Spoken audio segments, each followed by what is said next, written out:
ಹೊಸಕೊಪ್ಪ ಗ್ರಾಮ ಇದು. ಮೊನ್ನೆ ರೀಸೆಂಟಾಗಿ ಭಾನುವಾರ ಮದುವೆ ಆಯ್ತು ನಮ್ಮ ಹುಡುಗಂದು. ಅವರು ಹೆಂಡ್ತಿ ಮನೆಗೆ ಹೋಗಿದ್ರು. ಏನೋ ಅನ್ನೋಷ್ಟೊತ್ತಾಗಿ ಪೂಜೆ ಗೀಜೆ ಎಲ್ಲ ಮುಗಿಸ್ಕೊಂಡು ಇದು ಪೂಜೆ ಮಾಡಿಸ್ಕೊಂಡು ಏನೋ ಫಂಕ್ಷನ್ ಇತ್ತು ಅಂತ ಹೋಗಿದ್ರು. ಆಲ್ಟಟಾಗಿ ನಮ್ಮ ಹುಡುಗ ತೀರ್ಕೊಬಿಟ್ಟ. ಭಾರಿ ಒಳ್ಳೆ ಹುಡುಗ. ಜೀವನಕ್ಕೆ ಅಂತ ಒಂದು ಟಾಟೆ ಎಸಿ ಅದೆಲ್ಲ ಮಾಡ್ಕೊಂಡಿದ್ದ. ಅವ್ರ ಅಣ್ಣ ಬಂದು ಬೆಂಗಳೂರಲ್ಲಿದ್ದರು. ಇಲ್ಲೊಂದು ಮನೆ ಕಟ್ಕೊಂಡು ಹೊಸಕೊಪ್ಪ ಗ್ರಾಮದಲ್ಲಿ ಅವನ ಪಾಡಿಗೆ ಅವನು ಜೀವನ ಮಾಡ್ಕೊತ ಯಾರು ಕರೆದ್ರೆ ಕಷ್ಟ ಸುಖಕ್ಕೆ ಬರೋದು ಎಲ್ಲ ಮಾಡ್ತಾಯಿದ್ದ. ಒಳ್ಳೆ ಹುಡುಗ. ಆ ಹುಡುಗಿಗೆ ಈ ಥರ ಆಗ್ಬಿಟ್ಟು ಯಾರಿಗೂ ಈ ಥರ ಜೀವನದಾಗ ಬರಬಾರ್ದು. ಅದೇ ದೇವ್ರಿಗೆ ಕೇಳ್ಕೊಂತೀವಿ ಕಣ್ರಿ. ಮದುವೆಯಾಗಿ ಒಂದೇ ದಿವಸ ಮದುವೆಯಾಗಿ ಭಾನುವಾರ ಮದುವೆ ಆಯಿತು. ಸೋಮವಾರ ರಾತ್ರಿ 8-8:30 ನ್ಯೂಸ್ ಬಂತು ಊರಿಗೆ. ಅವನು ಹೆಂಡ್ತಿ ಮನೆಗೆ ಹೋದಾಗ ಈ ಥರ ಆಗಿದೆ. ಹೊಸಕೊಪ್ಪ ಅವ್ರ ಊರು ಕಡ್ಲಿ ಅಂತ ಸರ್, ಇದ್ರ ಹತ್ರ ಎಂಥ ಊರದು ಸರ್, ಅದು ಹರಪನಹಳ್ಳಿ ಅಂತ ಕೊಡ್ಲಿನೋ ಅಂತ ಇದೆ ಸರ್, ಕಂಟ್ರಿ ಅಂತ. ಆ ಊರಿಗೆ ಹೋಗಿದ್ದ ಅತ್ತೆ ಮನೇಲಿ ಈ ಥರ ಆಗಿದೆ ಪಾಪ. ಮದುವೆ ಫುಲ್ ಅದ್ದೂರಿ, ಭಾರಿ ಜನಗಳು. ಅದಕ್ಕೋಸ್ಕರನೇ ಜನ ಗಳಿಸಿದ್ನೋ ಏನೋ, ಇದು ಸುದ್ದಿ ತೋರ್ಸೋಕ್ಕೋಸ್ಕರ ಜನ ಗಳಿಸಿದ್ನೋ ಏನೋ ಗೊತ್ತಿಲ್ಲ. ದೇವರೇ ಕಾಪಾಡಬೇಕು ಅವನಿಗೆ ಪಾಪ. ಈ ಥರ ಆಗ್ಬಿಟ್ಟಿದೆ. ಭಾರಿ ಬೇಜಾರಾಗಿದೆ ಸರ್. ಇಡೀ ಗ್ರಾಮನೇ ನಿಶಬ್ದ ಆಗೋಗಿದೆ. ಹೊಸಕೊಪ್ಪ ಗ್ರಾಮ ಇದು. ಮೊನ್ನೆ ರೀಸೆಂಟಾಗಿ ಭಾನುವಾರ ಮದುವೆ ಆಯ್ತು ನಮ್ಮ ಹುಡುಗಂದು. ಅವರು ಹೆಂಡ್ತಿ ಮನೆಗೆ ಹೋಗಿದ್ರು.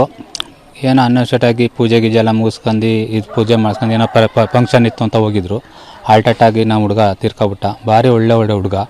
ಜೀವನಕ್ಕೆ ಅಂತ ಒಂದು ಟಾಟೆ ಎಸಿ ಅದೆಲ್ಲ ಮಾಡ್ಕೊಂಡಿದ್ದ. ಅವ್ರ ಅಣ್ಣ ಬಂದು ಬೆಂಗಳೂರಲ್ಲಿದ್ದರು. ಇಲ್ಲೊಂದು ಮನೆ ಕಟ್ಕೊಂಡು ಹೊಸಕೊಪ್ಪ ಗ್ರಾಮದಲ್ಲಿ ಅವನ ಪಾಡಿಗೆ ಅವನು ಜೀವನ ಮಾಡ್ಕೊತ ಯಾರು ಕರೆದ್ರೆ ಕಷ್ಟ ಸುಖಕ್ಕೆ ಬರೋದು ಎಲ್ಲ ಮಾಡ್ತಾಯಿದ್ದ. ಒಳ್ಳೆ ಹುಡುಗ. ಆ ಹುಡುಗಿಗೆ ಈ ಥರ ಆಗ್ಬಿಟ್ಟು ಯಾರಿಗೂ ಈ ಥರ ಜೀವನದಾಗ ಬರಬಾರ್ದು. ಅದೇ ದೇವ್ರಿಗೆ ಕೇಳ್ಕೊಂತೀವಿ ಕಣ್ರಿ. ಮದುವೆಯಾಗಿ ಒಂದೇ ದಿವಸ ಮದುವೆಯಾಗಿ ಭಾನುವಾರ ಮದುವೆ ಆಯಿತು. ಸೋಮವಾರ ರಾತ್ರಿ 8-8:30 ನ್ಯೂಸ್ ಬಂತು ಊರಿಗೆ. ಅವನು ಹೆಂಡ್ತಿ ಮನೆಗೆ ಹೋದಾಗ ಈ ಥರ ಆಗಿದೆ. ಹೊಸಕೊಪ್ಪ ಅವ್ರ ಊರು ಕಡ್ಲಿ ಅಂತ ಸರ್, ಇದ್ರ ಹತ್ರ ಎಂಥ ಊರದು ಸರ್, ಅದು ಹರಪನಹಳ್ಳಿ ಅಂತ ಕೊಡ್ಲಿನೋ ಅಂತ ಇದೆ ಸರ್, ಕಂಟ್ರಿ ಅಂತ. ಆ ಊರಿಗೆ ಹೋಗಿದ್ದ ಅತ್ತೆ ಮನೇಲಿ ಈ ಥರ ಆಗಿದೆ ಪಾಪ. ಮದುವೆ ಫುಲ್ ಅದ್ದೂರಿ, ಭಾರಿ ಜನಗಳು. ಅದಕ್ಕೋಸ್ಕರನೇ ಜನ ಗಳಿಸಿದ್ನೋ ಏನೋ, ಇದು ಸುದ್ದಿ ತೋರ್ಸೋಕ್ಕೋಸ್ಕರ ಜನ ಗಳಿಸಿದ್ನೋ ಏನೋ ಗೊತ್ತಿಲ್ಲ.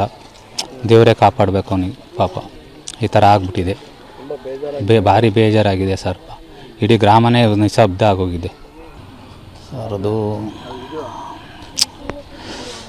ಹರಪನಹಳ್ಳಿ ಅಂತ ಕೊಡ್ಲಿನೋ ಅಂತ ಇದೆ ಸರ್, ಕಂಟ್ರಿ ಅಂತ. ಆ ಊರಿಗೆ ಹೋಗಿದ್ದ ಅತ್ತೆ ಮನೇಲಿ ಈ ಥರ ಆಗಿದೆ ಪಾಪ.